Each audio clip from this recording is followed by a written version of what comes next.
Bungkus aku dong. Bungkus.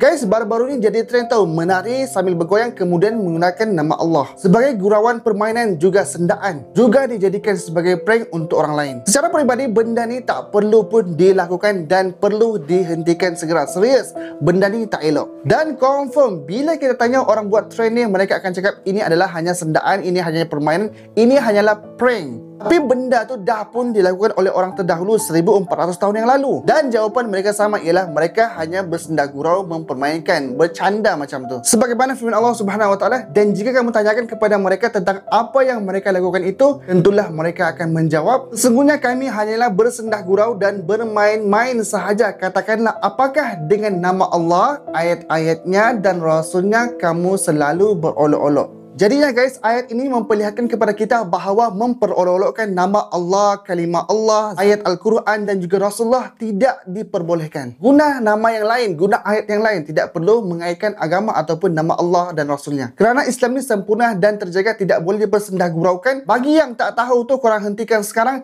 Dan kalau yang dah buat tu, delete je video tu.